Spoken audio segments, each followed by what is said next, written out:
नमस्कार, welcome to my channel. मैं हूं मनीषा। दोस्तों, आज की वीडियो बहुत ही महत्वपूर्ण है क्योंकि आज की वीडियो आप सभी की रिक्वेस्टेड वीडियो है। आप सभी ने बहुत सारे कमेंट किए थे कि दीदी आप हमें कोई नजर दोष के लिए उपाय बताएं। जैसे कि जिस घर में छोटे बच्चे होते हैं उन्हें ये प्रॉब्लम्स ज्यादा फेस करनी पड़ती है। कारण क्या होता है कि जो छोटे बच्चे होते हैं उन्हें बहुत जल्दी टोक लग जाती है, नजर लग जाती है, और जिसके कारण वो अचानक से रोना शुरू कर देते हैं या फिर कभी-कभी दूध वगैरह पीना भी छोड़ देते हैं। और ऐसे में जो नई मम्मियाँ होती हैं उन्हें बहुत ज़्यादा दिक्कत होती है और उन्हें समझ में नहीं आता है। वो ज़्यादातर कभी-कभी डॉक्टर्स के पास जाती हैं और फिर डॉक्टर भी कभी-कभी अच्छे नहीं मिलते हैं, तो आपको इधर-उधर की दवाइयाँ दे देते हैं, जिसके कारण और भी परेशानियाँ आपकी बढ़ जाती हैं। तो आप छोटे-मोटे कुछ उपाय हैं जो कि आप अपने रोज़मर्रा उसको शामिल करते हैं यदि रूटीन में, तो आपको ये सभी परेशानियों से निजात मिलती है और इससे हमारी जो आसपास की नकारात्मक ऊर्जा होती है वह समाप्त होती है। दोस्तों, इसके पहले मैंने आपको एक घर पे बहुत अच्छा दिव्य धूनी बनाने का तरीका बताया था। उससे ये सभी प्रॉब्लम्स आपकी सभी बिल्कुल क्लियर हो सकती थी, लेकिन अभी तक शायद वो वीडियो आप सभी ने नहीं देखा है, तो प्लीज आप वो वीडियो जरूर देखें, जिसमें हमने घर पे एक बहुत अच्छा सा धूनी तैयार करके आप उसे स्टोर कर लें और फिर प्रतिदिन संध्या के समय आपको गाय के गोबर का जो उपला होता है उसके ऊपर उसे धूनी देना चाहिए, और जिससे आपके घर का वातावरण शुद्ध होता है। और गाय के उपले ना मिलने पर आपके पास जो नारियल का छिलका होता है, जो नवरात्रि पूजा में या हर पूजा में हम लोग नारियल रखते हैं, उसके ऊपर एक छिलका रहता है, उसका रेशा जिसे कहते हैं, वो आप स्टोर कर लीजिए और उसके ऊपर भी कपूर रखकर और इस तरह से धूनी आप अपने घर में दे सकते हैं। बहुत अच्छा होता है, लिंक हम डिस्क्रिप्शन बॉक्स में दे देंगे। तो आज की वीडियो में हम आपको नजर दोष से बचने के लिए कुछ छोटे-छोटे उपाय बताएंगे, जिसे यदि आप अपनाते हैं तो आपको बहुत राहत मिलेगी। ये छोटा बच्चा हो या फिर आपका बड़ा बच्चा हो, कोई भी हो सकता है। देखिए, नजर दोष कोई वो नहीं होता है, आपका जो ऑरा होता है वो थोड़ा वीक होता है, इसके कारण दूसरे की टोक आपको जल्दी लग जाती है, बस। और कोई किसी प्रकार का कोई टोटका या कुछ भी नहीं होता है। तो आप अपने ऑरा को मजबूत रखें, आप अपने ऑरा को बिल्कुल पॉजिटिव रखेंगे तो आपको ये सभी चीजें नहीं होंगी। तो चलिए वीडियो की शुरुआत करते हैं। दोस्तों, यदि आप हमारे चैनल पर पहली बार आए हैं तो चैनल को सब्सक्राइब जरूर करें। सब्सक्राइब करने के लिए बेल आइकन को प्रेस करें, जिससे हमारी वीडियो की नोटिफिकेशन आप तक सबसे पहले पहुंचे। और इस वीडियो में हम आपको जैसे कि नजर दोष से बचने के उपाय बता रहे हैं, तो आप वह जरूर अपनाएं। तो आपको करना क्या है, देर ना करते हुए वीडियो के टॉपिक पे आते हैं, क्योंकि सभी लोग कहते हैं दीदी आप बहुत लंबा बोलती हैं, लेकिन दोस्तों हम आपको अच्छे तरीके से उसे समझाना चाहते हैं, जिससे आपको कोई क्वेश्चन ना रह जाए कि आपको फिर कमेंट करके पूछना पड़े। तो आप वीडियो पूरा देखा करें, तभी आपको समझ में आएगा। तो पहला उपाय तो बहुत अच्छा होता है कि आपको अपने बच्चे को प्रतिदिन जो सेंधा नमक होता है उससे वारा करना होता है। तो शाम के समय ज्यादातर क्या होता है कि सूर्य उदय जब होता है सुबह या फिर शाम को जब सूर्यास्त होने लगता है, वह बेला होती है नजर दोष या भी कोई भी शुभ कार्य करने के लिए बहुत अच्छा समय होता है। तो ये इस समय का आप चुनाव करें। और दिन कौन सा होना चाहिए, शनिवार का दिन हो या फिर रविवार का या ट्यूसडे का, तीनों में से कोई भी दिन हो, आपको ये नजर दोष के उपाय करने चाहिए। तो आपको दिन समझ में आ गया और समय। अब बारी आती है कि हमें करना क्या है। तो प्रतिदिन तो आप अपने रूटीन में ही शामिल कर लें, जैसे हम लोग रोज स्नान ध्यान करते हैं, पूजा पाठ करते हैं, उसी तरह से जिस भी घर में छोटे बच्चे हैं, 5 वर्ष से कम उम्र के बच्चे हैं, उन्हें ये प्रतिदिन अपने जीवन में शामिल करना चाहिए कि थोड़ा सा नमक, थोड़ी सी लाल मिर्च और थोड़ी सी राई, काली राई जो होती है, उसे आपको ले लेना है, मुट्ठी में अपने हाथ में लेना है और बच्चे के पैर से लेके सिर तक आपको इस तरह से वारा करना है। तो कई लोग वारा नहीं समझते हैं, उतारना होता है। तो उतारने की प्रक्रिया क्या होती है, पैरों से शुरू की जाती है। तो बच्चे को आप सामने बिठा लीजिए या फिर लिटा लीजिए और पैरों से शुरुआत करके ऊपर इस तरह से लाते हुए अपने हाथों को घुमाते हुए, ठीक है। और ये 7 टाइम आपको करना होता है, 7 बारी करना होता है। बहुत छोटा बच्चा है तो आप उसे गोदी में भी लेके बैठ सकते हैं और इस तरह से करके आप उपले में, जैसे मैंने बताया, गाय गोबर के बना, गाय के गोबर से, या फिर आपके पास वो नहीं है तो नारियल के छिलके आप स्टोर करके रखा करें और उसे किसी मिट्टी के पात्र में या फिर किसी चीज में उसे जला लें कपूर से, और उसी में उसको डाल के जला दें। और फिर जलाने के बाद उसे बाहर रख दें, वरना फिर धुएं से आपको सफोकेशन हो सकता है, खांसी वगैरह भी आ सकती है। तो इसलिए आप उसे बाहर रखें, जल जाए। यह प्रक्रिया आपको हफ्ते में 3 दिन जरूर करना होता है। ऐसा करने से आपको बहुत राहत मिलेगी। ये तो हमारा पारंपरिक टोटका है, हमारी दादी नानी ये सब करती थी और ऐसा उन्होंने बताया था। हमारी सासू माँ तो हमेशा मेरे बच्चों के लिए हर सैटरडे को इस तरह से प्रिपेयर रहती थी करने के लिए। अब हम आपको दूसरा उपाय बता रहे हैं। मान लीजिए आपके पास ये सभी चीजें अवेलेबल नहीं हो, तब आपको क्या करना है, आपको थोड़ा सा सरसों का तेल लेना है। और जैसे हम दीपक जलाते हैं, अभी दीपावली के समय में दीपक सबने जलाया होगा, तो इस तरीके से ये देखिए यहाँ पे ये रुई की बत्ती है और ये सरसों के तेल में पूरी बत्ती डिप कर दिया है। ठीक है, इस तरीके से आपको सरसों के जो ये बत्तियां हैं इसे डिप कर देनी है। और अब ये बत्ती आपको थोड़ा सा कम कर लीजिए, बहुत ज्यादा तेल रहेगा तो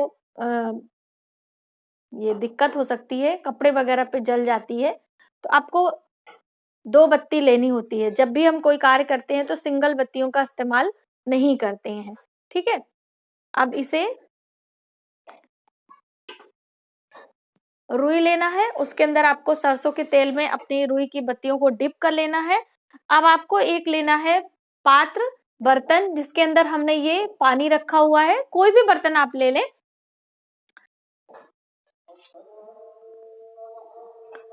ये देखिए इस तरह से जलाते हुए आपको इसमें इस तरह, ये देखिए टपक रहा है ना, ये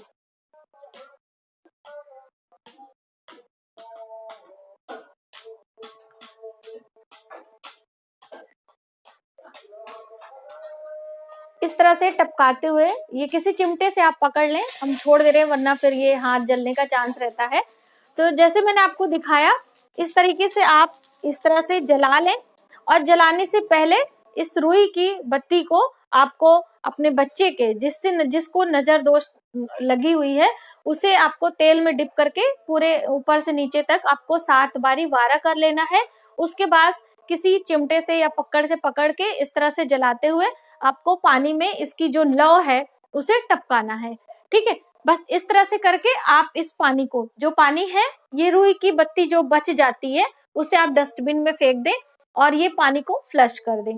बस सिंपल सा है, आपको इस तरह से करने से बहुत ज्यादा राहत मिलती है।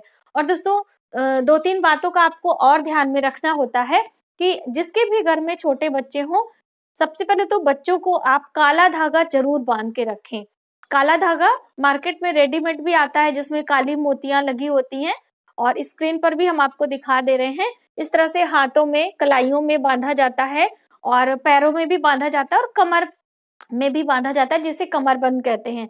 और उसके अंदर आपको एक लोहे का छल्ला और एक चांदी का छल्ला और एक तांबे का छल्ला, यानी तीनों धातुओं को, लोहा, चांदी और तांबा, तीनों धातुएं जरूर पहनानी चाहिए। इससे क्या होता है कि बचपन से ही हमारे बच्चों के जो ग्रह होते हैं वो भी मजबूत होते हैं, साथ में उन्हें इस तरह के नजर दोष से बचाव भी होता है। और काले धागे में होता क्या है, काला धागा पहनने का बहुत सारा रीजन होता है।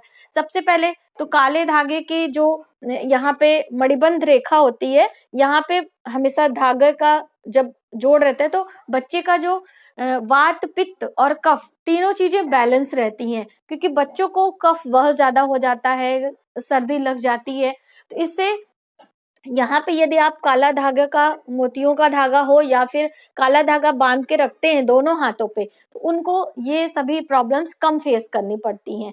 और दूसरा दोस्तों, जब हम बच्चों की मालिश करते हैं, उन्हें ऑयलिंग करते हैं, तेल लगाते हैं, तो उन धागों में तेल सोख लेता है और जिसकी वजह से इन कलाइयों में, इन नसों में उस तेल का प्रभाव धीरे धीरे अंदर तक हमारे शरीर में रोम छिद्रों के द्वारा प्रवेश करता रहता है। तो हमारे बच्चे इंटरनली स्ट्रांग होते हैं। क्योंकि देखिए जब उनकी मालिश होती है तो उनके शरीर से वात, पित्त, कफ, मालिश के द्वारा ही बच्चों का पोषण होता है। उन्हें हम खाने पीने की जो खुराक देते हैं दूध के अलावा, ये उनके एक प्रकार की एक्सरसाइज की जाती है। तो इस तरह से यदि आप इन स्थानों पर धागे का इस्तेमाल करेंगे, बांधते हैं, तो उन्हें बहुत सारी चीजें बेनिफिट में मिलती हैं। तो ये सभी चीजें आप करके रखें। साथ में दोस्तों आपको बच्चे को हफ्ते में एक बारी जब भी आप स्नान कराएं तो उसमें पानी में आपको थोड़ा सा सेंधा नमक डाल देना होता है। इससे भी नजर दोष से बचाव होता है। आप अपने बच्चों को जब भी स्नान कराएं थोड़ा सा 1 पिंच, बहुत ही कम सेंधा नमक जो होता है, समुद्री नमक जो हम लोग व्रत उपास में खाते हैं, बहुत सारे लोग समझ नहीं पाते, तो वो आप पानी में डालें और उसके बाद बच्चे को स्नान करा दें। और फिर जब आपका बच्चा तैयार हो जाता है तो थोड़ा सा काला टीका माएँ तो जरूर लगाती ही हैं। अभी तो फैशन में जो पेंसिल वाला काजल होता है उसी का यूज करती हैं, लेकिन हमारी दादी लोग तो काजल स्पेशली बनाती थी और खास तौर से दीपावली की अमावस्या पर तो काजल जरूर बनाती थी। दोस्तों मैंने काजल बनाने का वीडियो आपको दिया हुआ है, आयुर्वेदिक काजल किस प्रकार से बनाया जाता है, या फिर कपूर से भी काजल बहुत अच्छा तैयार किया जाता है। आंखों में कोई प्रॉब्लम ना हो, क्योंकि बहुत सारी चीजें केमिकल से बना के मार्केट में सेल की जाती है, इसकी वजह से डॉक्टर्स मना करते हैं कि काजल आप ना लगाएं बच्चों की आंखों में। लेकिन यदि आपके घर का बना हुआ काजल है तो आप उसे लगा सकती हैं, इससे कोई प्रॉब्लम नहीं होती। हमारे लोगों के बच्चे भी आज बड़े हो गए, लेकिन बचपन में उन लोगों को भी काजल लगाया जाता था।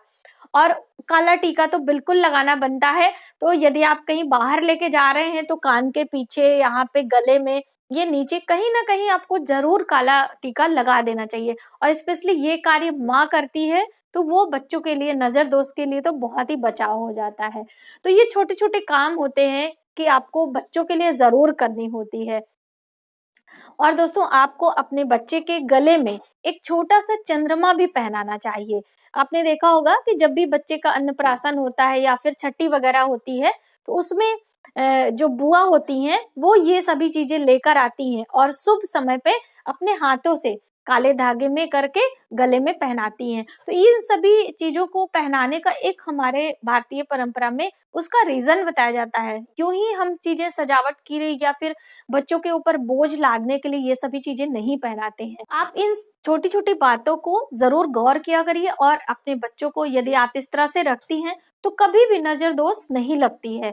नजर दोष दोस्तों क्या होता है कि जो हमारे बच्चे होते हैं बहुत नाजुक होते हैं और उनका जो ऑरा होता है थोड़ा सा वीक रहता है। इसी वजह से हम लोग हमेशा उन्हें छुपा के करते हैं। जब भी उन्हें कुछ खिलाते पिलाते हैं तो अंदर यानी कि छुपा के खिलाते पिलाते हैं, किसी के सामने नहीं खिलाते। मान लीजिए आप कभी ट्रेवल में जा रहे हैं तो आप अपने बच्चों की जो दूध की बोतल होती है, आजकल तो मार्केट में एक से एक अच्छे अच्छे कवर आते हैं, तो आप बोतल पे कवर लगा लीजिए या फिर आप उसके ऊपर कोई हैंकी वगैरह, टॉवल वगैरह डाल के फिर उसके बाद दूध पिलाया करिए। किसी के सामने आप अपने बच्चे को दूध ना पिलाएं, इससे भी नजर दोष लग जाती है। तो ये सभी छोटे छोटे कार्य हैं। यदि आपके पास छोटे बच्चे हैं तो आप इसे जरूर ध्यान में रखें, तो आपको आगे परेशानी नहीं होगी। तो हमें लगता है कि आपके सवालों के जवाब मैंने दिए होंगे और आपको इससे काफी हेल्प होगी। तो आज की वीडियो में बस इतना ही। यदि हमारी जानकारी आपको थोड़ी सी भी हेल्पफुल लगे तो प्लीज हमारी वीडियो को लाइक करें, शेयर करें, सब्सक्राइब जरूर करें न्यू वीडियोस के लिए। Thank you.